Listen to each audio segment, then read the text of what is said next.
नमस्कार दोस्तों, स्वागत है आपका हमारे गजब ज्ञान यूट्यूब चैनल में।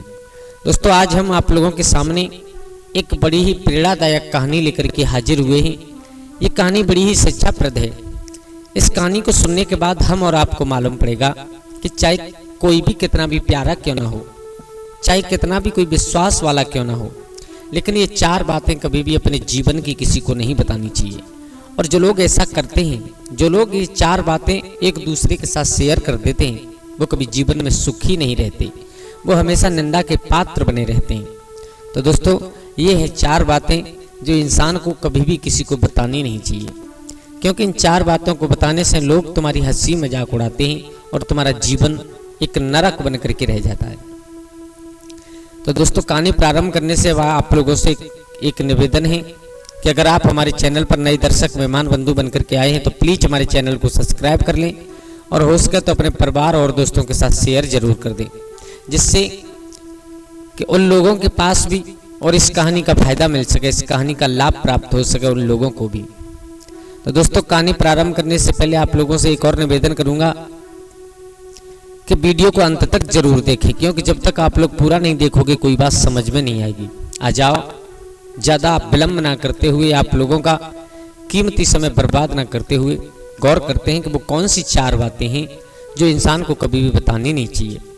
इन चार बातों को हम आपको एक कहानी के माध्यम से समझाने की कोशिश करेंगे और आशा ही नहीं बल्कि पूर्ण विश्वास है कि आप लोगों को ज़रूर समझ में आ जाएगी और आप लोगों को ज़रूर कोई ना कोई फ़ायदा ज़रूर मिलेगा।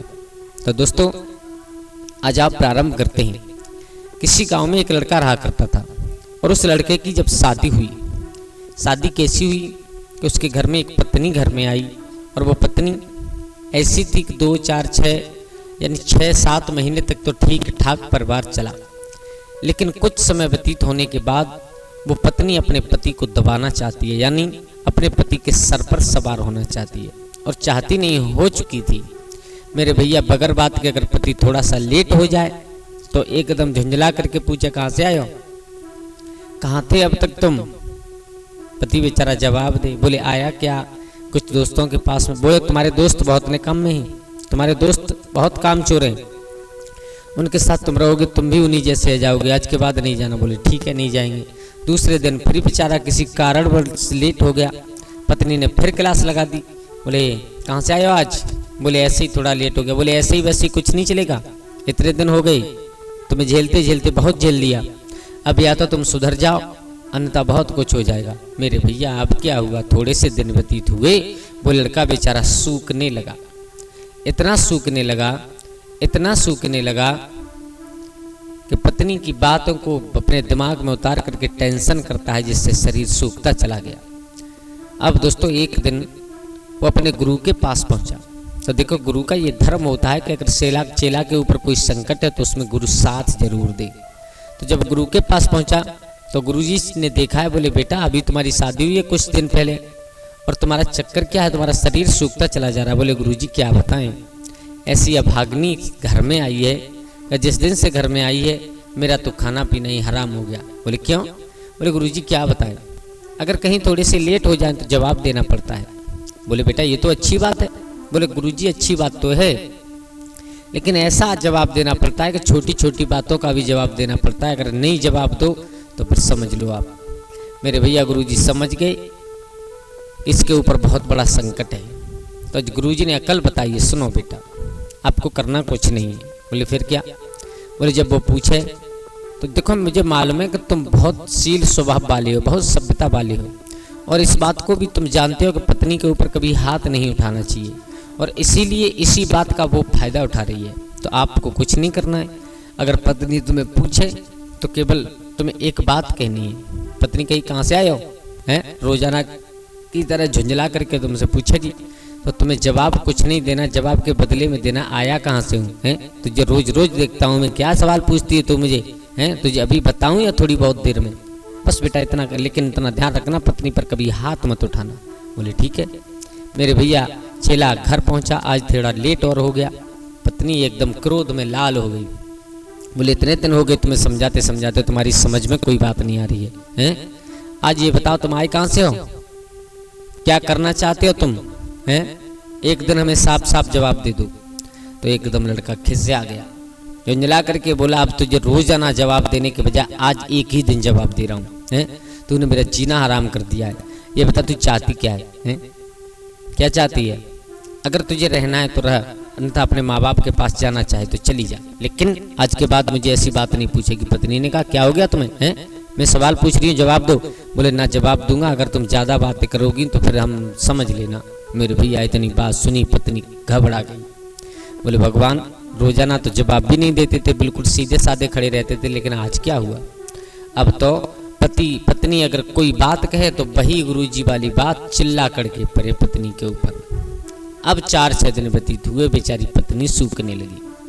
तो एक दिन जब शाम के समय जंगल की तरफ घूमने के लिए पत्नी गई है, तो जो चेला के गुरु थे उनकी पत्नी मिली है, यानी गुरुमाता मिली है।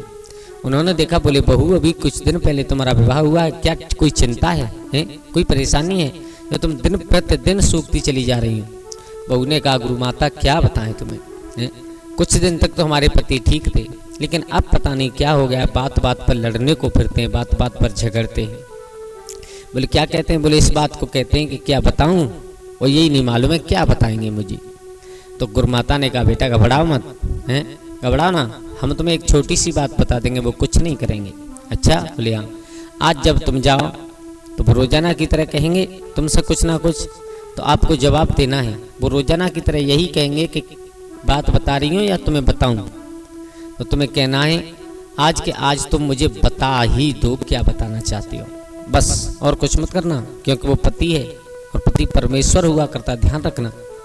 मेरे भैया पत्नी जैसे ही घर पहुंची, थोड़ा लेट हो गई, तो पति पहले से ही क्रोध में बैठा हुआ था। उसने कहा इतनी लेट कहाँ रही तुम, हैं कहाँ रही इतनी देर? बोले कहीं नहीं, वो कुछ सहेली मिल गई थी उनके साथ बैठी थी। बोले उनके साथ बैठी थी, एक सच सच बता रही है कि मैं तुझे बताऊं? पत्नी ने एकदम झंझला करके कहा बोले आज तुम हमें बता ही दो, तुम बताना क्या चाहती हो, बहुत दिन हो गए तुम्हें देखते देखते। पति ने कहा भगवान आज इससे क्या हुआ, ये रोजाना मेरी सुनती थी लेकिन आज नहीं सुन रही है। एकदम पति ने कहा तुमसे किसने कहा? बोले ये बता तुमसे किसने कहा? बोले हमसे हमारे गुरुजी ने कहा।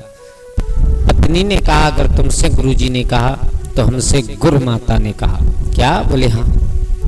पति ने कहा चलो कोई बात नहीं है, अब हुआ सो हुआ, अब परिवार की बात किसी को कोई नहीं बताएगा। दोस्तों ये बात सच है, हमारे परिवार में छोटी मोटी बातों के ऊपर झगड़ा होता है तो कभी किसी को बाहर वाले को नहीं बताना चाहिए। पति पत्नी में कोई बात होती है तो कभी भी बाहर वाले को नहीं बताना चाहिए। अपने धनमाल के बारे में कभी भी बाहर वाले को नहीं बताना चाहिए। अगर आपकी कहीं पर बेइज्जती हो गई है तो कभी भी बाहर वाले को नहीं बताना चाहिए। और जो लोग ऐसा करते हैं वो लोग कभी जीवन में सुखी नहीं रहते, वो लोग हमेशा निंदा के पात्र ही बने रहते हैं। तो दोस्तों इसलिए कहते हैं ना कि अपने परिवार की कमजोरी, अपनी कमजोरी कभी भी किसी को बतानी नहीं चाहिए। तो दोस्तों आशा करता हूँ आप लोगों को वीडियो पसंद आई होगी। पसंद आई हो तो प्लीज़ चैनल को सब्सक्राइब करें और परिवार के साथ में शेयर जरूर करना।